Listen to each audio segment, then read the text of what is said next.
Well, it's a kind of a funny and strange story. He used to call or send messages to Diego, this guy, transportista Fernando. He's in jail, but he somehow has access to telephone, to cell phones. And he was putting a lot of messages to Diego. This was in the fall of 2019, a couple months before the pandemic started. So he was telling Diego that he had a great story about the narco and politics and all this stuff that the journalists are always looking for. So Diego, who is the director of Detective, gave me the assignment to talk to this guy. Sometimes I'm like, I don't know if I can call it a filter for the stories. We are always looking for new stories to tell, and stories that has to do with Mexico, and this has to do with the United States. That's the voice of Menyo Larios, the reporter with Detective, who interviewed Fernando Blenquio Ceseña over the course of about a year. I asked him how he and Detective had come upon Blenquio and his story. Blenquio, he said, first reached out to Diego Osorno, sending him private messages on Twitter. Diego and Menyo wanted to know if there was a story there. Blenquio sent Diego a cell number, and Diego asked Menyo to get in touch with him. First, he was like really mysterious guy because he only gave me a phone number and he told me, you gotta call this guy. He's supposed to be in jail. He's been telling me that he has a great story to tell us that is better than a documentary that we just released like a couple months earlier in Netflix. So this guy started like, I don't know if harassing is the right name. He was looking for Diego and he was like really anxious to talk to him. So Diego Osorno gave me the assignment, and so I called him. Thus, in the fall of 2019, Fernando Blenquio Ceseña, using an illegal cell phone from inside a federal prison in North Carolina, started harassing, if that's the right word for it, Diego Osorno. Osorno is a well-known journalist in Mexico, author of numerous books, and an award-winning documentary director.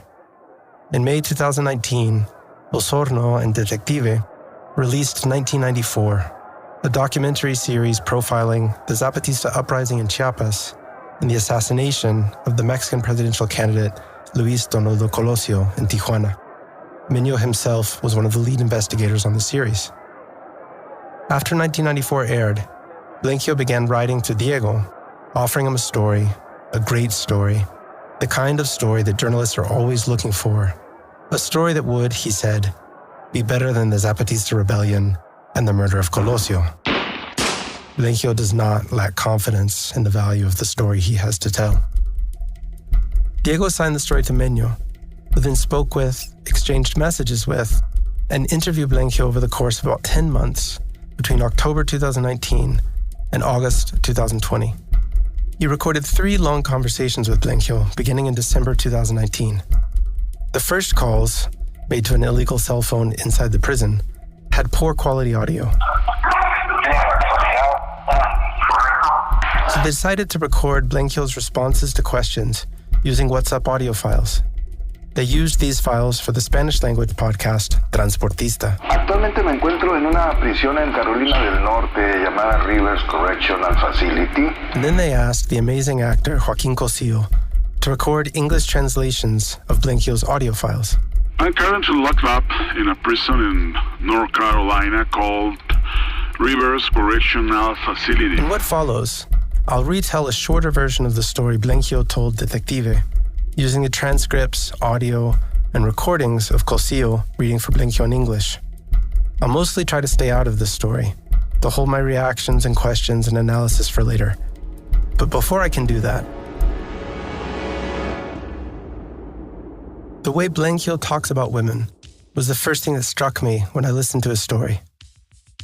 In so many narco stories told by men, whether they be books or films, fiction or nonfiction, the women who appear only appear in their relation to men.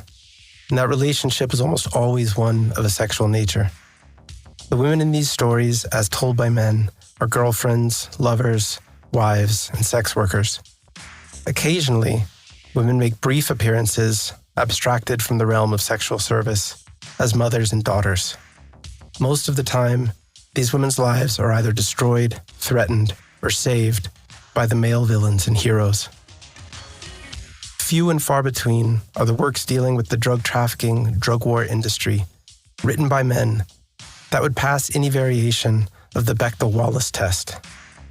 The basic version of that test asks whether, in a work of fiction, two women talk to each other about something other than a man. Blinkhiel's story is no exception. But not only that, in Blinkhiel's telling, his passage from a young, successful government pilot to losing his job and having his license suspended hinged on the betrayal of a woman. My girl from Guerrero Negro. My first true love. She betrayed me. She cheated on me. This woman's betrayal would lead the wounded victim, Blinkhiel, to show up to work drunk, that is, to try to pilot a government airplane with alcohol in his blood. He said that he tried to drown his sorrows in alcohol, and then... I was hungover as fuck. It was easy for me to drink a couple of cold ones to get rid of it. So he had a couple of beers before going to work. And unfortunately, one of the brake pads cracked. One of the right side brakes of a Golden Eagle Cessna 421. The brake was damaged, and it's sidetracked.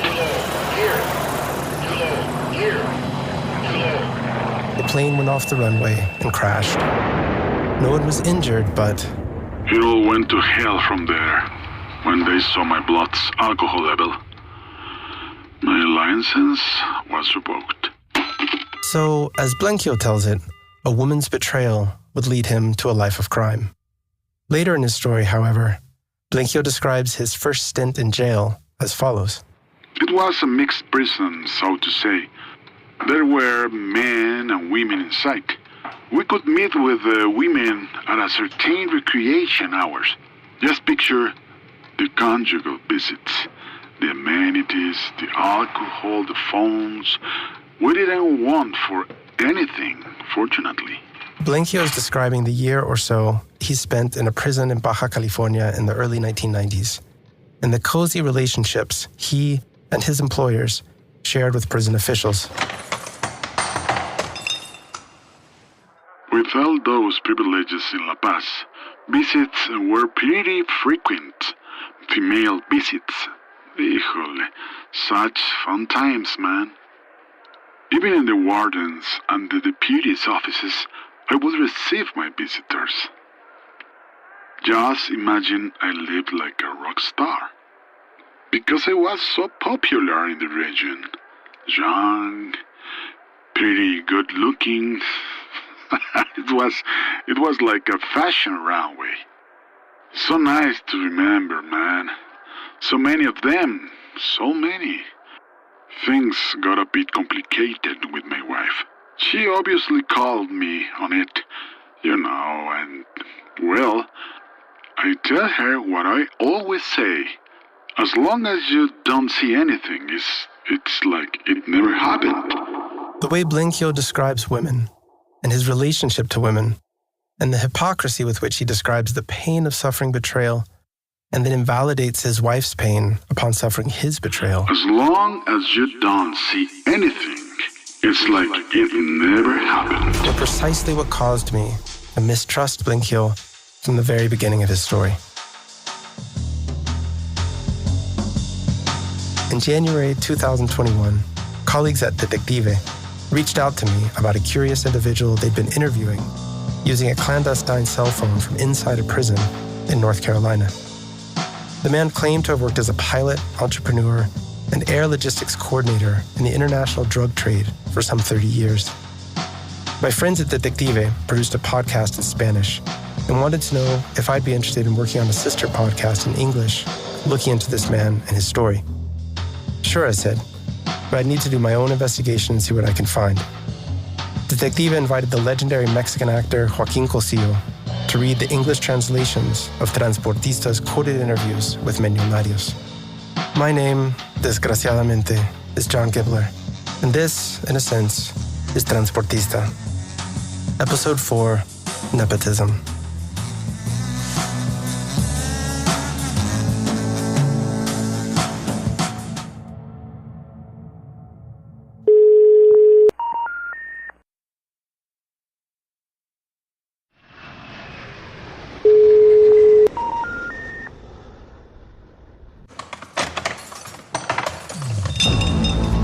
I'm not a pilot by coincidence.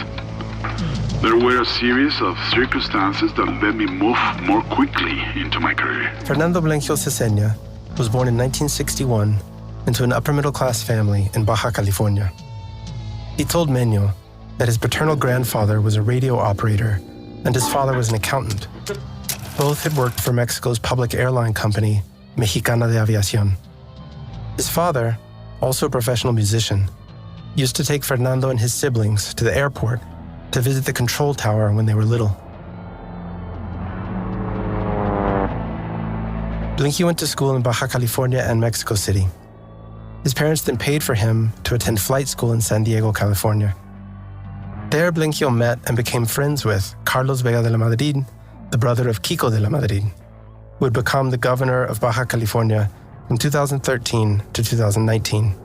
Carlos is also the nephew of Miguel de la Madrid, who was the president of Mexico from 1982 to 1988. Blenquio says that Carlos Vega de la Madrid had 2 airplanes at the flight school in San Diego. They became friends and used to fly together to Mexico City. One day, Carlos let Blenquio know that his uncle, Miguel, would soon get the dedazo. During the 71 years of the pre-single-party rule in Mexico, the dedazo was the way people referred to the outgoing president's manner of choosing his successor, by pointing his finger at him. To be chosen as the PRI's candidate was, in effect, to be chosen as the next president. Blenquio's friendship with Carlos Vega thus landed him a job, fresh out of flight school, with the Mexican government's presidential flight services, flying diplomats and officials traveling on presidential business. Blenquio himself described this stroke of luck to Meño as, that is, nepotism in its maximum expression. Blenquio says that Carlos Vega, with his political connections, helped him get his national and international pilot's licenses in order, and then sent him to take flight courses in Arizona on the Mexican government's dime. Blenquio recalls the early days of his first job as a pilot in the following terms.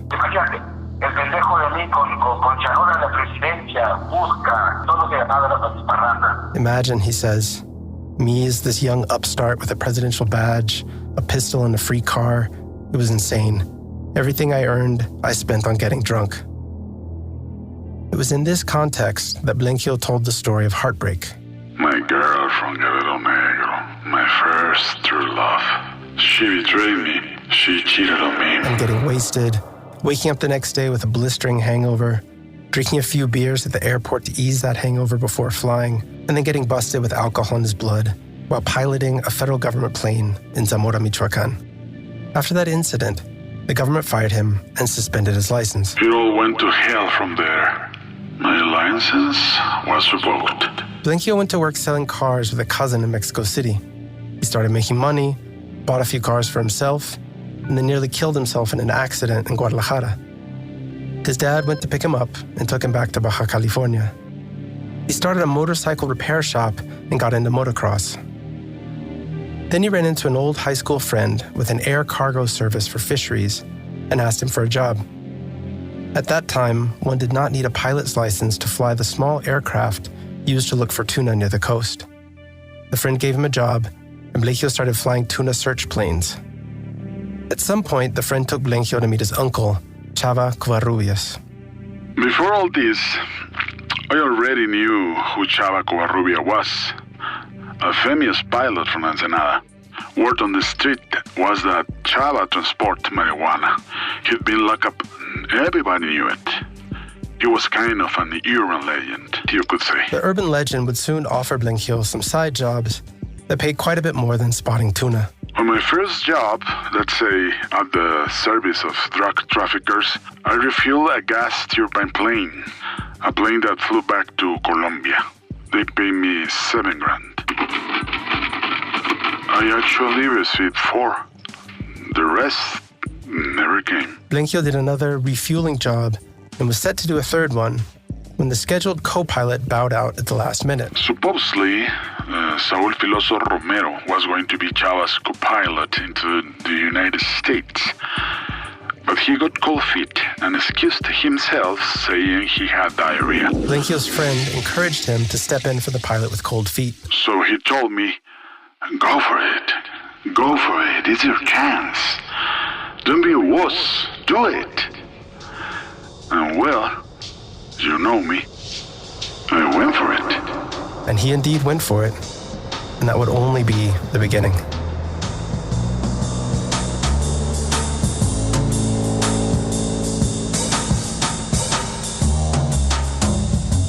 Next time.